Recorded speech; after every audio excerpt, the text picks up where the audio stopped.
A number of years ago, I had the privilege of meeting Greg Surratt as a senior pastor at Seacoast Church out on the East Coast in the Carolinas. And we get a chance to partner with him to develop a series of curriculum that his entire church did. One night we were at barbecue at his place, and he was telling me a little bit about his hope for a kind of a church planting ministry or movement that God had entrusted him with. We wanted to plant thousands of churches called ARC, Association of Related Churches. It's a gathering of mutual, like-minded pastors wanted to help each other, launch churches. And I said, what kind of churches do you want to do? And he said, life-giving churches, churches that reflected all of Christ and all of his dream to be able to do in the life of leader in their church and to impact their community. We ended up talking about what would a church member want to, how would they apply this? And he said we kind of determined it would be about life-giving relationships and marriage and service and generosity and mission and the kinds of things that God would want for all of us. So we ended up developing a series with what was a faculty of about 100 of the pastors in this ministry, the Association of Related Churches, and each of them got a chance to teach. And so we had a medley of teachers in front of each one of the sessions. And in this particular session that you're going to watch, it's called Life-Giving Marriage. It's a part of a series that was an exciting one that was picked up by the Association of Related Churches. I can't wait for you to watch Life-Giving Marriage.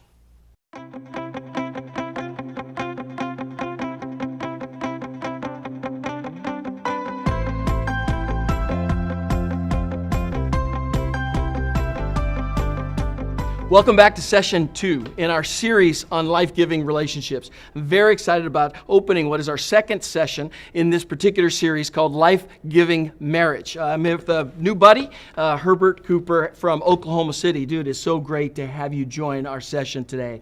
Your church is growing in an exciting place. Tell us a little bit about your church and what God is doing at your place. Yeah, we started People's Church. I'll be 11 years old. It was Mother's Day of 2002, and God is just blessing in incredible ways. We're multi-site, multicultural, multi-generational, and lives are being changed like crazy. That's amazing. You started on Mother's Day. That's a good day to birth a church, huh? Not really. Not a very really. Good day, because everybody goes to their mama's church on Mother's Day. But hey, we didn't know any better 11 years ago. Father's Day came up anyway. That's great. Well, in this particular topic, we're trying to tackle the challenging topic of what is life-giving marriages. This is, I know for most people out there, it's a challenge for you and your wife, Tiffany.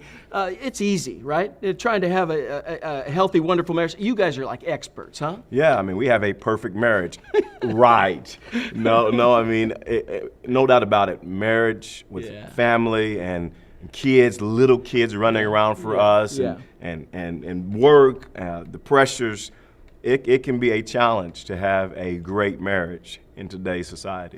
Well, as you guys are jumping in, this is your second session of this thing. We're going to go deep in this particular session on life-giving marriage. And I think for some of you that are just coming back to this thing for the first time, I just want to say thanks. But as you jump in, some of you have been around this session already before in your lives. But Herbert, we've got an exciting cast of characters that are going to join us for this session. Why don't you tell them kind of the heart and hope for this particular session as best we know? Yeah, it's our heart, it's our goal, it's our hope that you would be strengthened, that your marriage would be encouraged, enriched. We know the challenges, we all face them, but we can have a healthy marriage, and we can have a God-honoring marriage. And so it's our hope that, man, God would just infuse you today during this session. Yeah, it's fantastic. Well, as we begin, I just want to say thanks, you guys, for jumping in.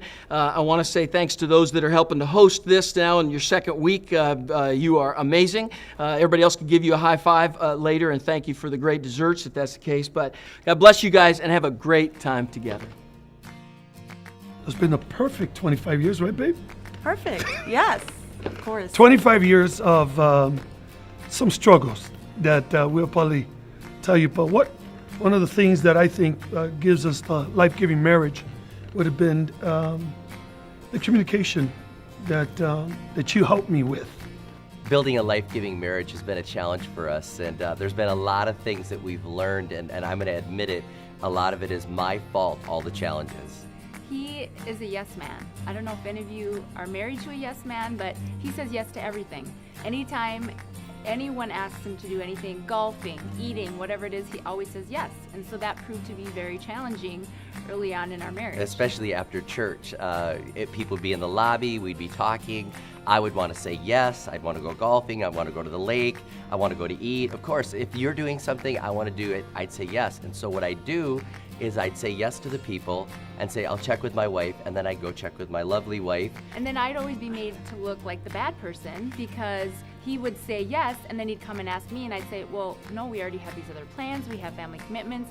Then he'd go back and tell them no. So, of course, I always looked like I was the mean person that always said no. Well, I know that when I first got married to you, John, I thought you were perfect. I was. No. Okay. About 4 months into my marriage, I had this vision of a perfect man, and I realized that my calling on life was to change my husband from the man he was to the man he could be if he would just work with me.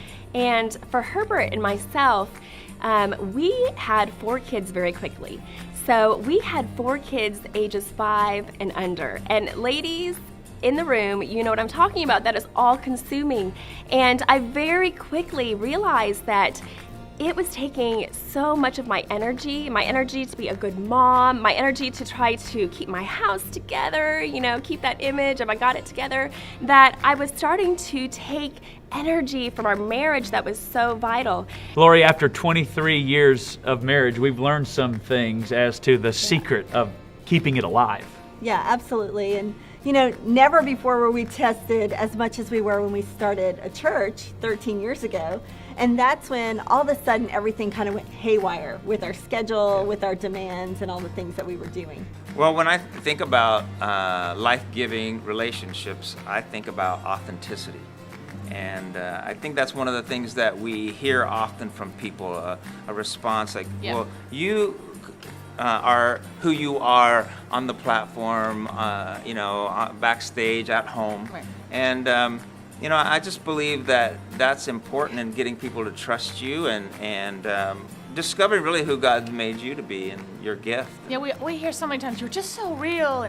But honestly, that was a bit of a when we even first started the church, we were trying to figure out who we were and what our strengths and weaknesses were. And I think in those first, years, we tried to imitate other people and tried to be them. I tried to be my best version of somebody else. And actually, after a few years, we both had been doing that. And and when you respect somebody and you admire them, you sort of do your version of them as a leader. But you've got to find out who you are and your gifting. And Why don't you share a little bit about that? How you helped me to communicate?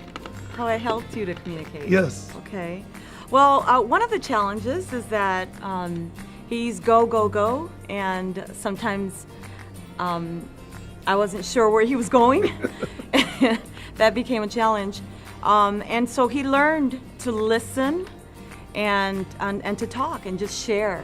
And that's been powerful for our marriage. So we had to come up with solutions so that she wasn't the mean ogre's wife. And it turned out to be this. We had yes weekends, no weekends, and maybe weekends, and it made ending church a whole lot more enjoyable. Another thing that we learned was to go on walks together. She used to always ask me to go on walks, and I never wanted to do it. And then I wanted to lose some weight, and so I said, okay, I'll join you on the walks. Well, I didn't realize how much that would help our marriage. I would open up more with her when we were shoulder to shoulder. I know this sounds weird, but when you're sitting face to face, that seemed very intimate, but it seemed very casual to be shoulder to shoulder and be walking together. And we thought about it. Men do all sorts of things. We go to baseball and football and all the events we do in life, we're shoulder to shoulder, and that's how we open up to other men. And all of a sudden, I was opening up to my wife because I was shoulder to shoulder on the walk, and I think it made our marriage go to another level. Yeah, and I loved it because we were getting the exercise at the same time, but it also, we were just talking about our kids and our family and everything that you want to, talk about on these walks. So it was kind of a dual purpose thing, and it always made me feel good knowing that he was doing something that I enjoyed doing. So that was very helpful. I had this vision of this sweet, perfect, submitted Christian wife who is the perfect role model of what every Christian wife should be, right? And so I was trying to change you, and you were trying to change me. And so we had very intense fellowship. And even to the point of like WWF wrestling. I mean, I remember one like incident. Why don't you share it? You know, there was a little bit of an argument, and John wanted me to sit down so we could finish, and he pushed me, and I fell off the bed, and I came up with a floor lamp in my hands, brandished over my head, and my husband said, "What are you going to do with that?" And I said, "I don't even know how it got in my hand." I remember being out with a girlfriend, and she was, you know, talking to me, and I said, "Have you ever been in a fight with your husband, and all of a sudden you had a lamp in your hand?" She was like, "No." She looked at you like you and were I from said, another planet. Me neither. Me neither. We would never do such a thing because God put us together, and we felt so isolated and so alone because we did not know how to navigate conflict. I would really encourage you is we kind of start with the end in mind. And so here's what we think about. We think about where do we want to end up? I want to end up in my 70s, 80s, and 90s on the front porch with a woman of my dreams, the love of my life, in a rocking chair, still madly in love.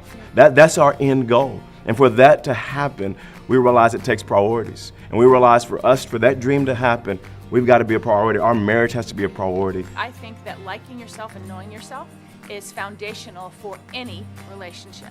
You know, Jesus tells us that we're supposed to love other people the way we love ourselves. And actually, I think probably we do. And most people don't actually like who they are, and so they're not that great at loving other people. And I think that we all have to be on this journey of liking who we are, who God's called us to be, and what He's put inside us. And that is a huge just element to building a marriage.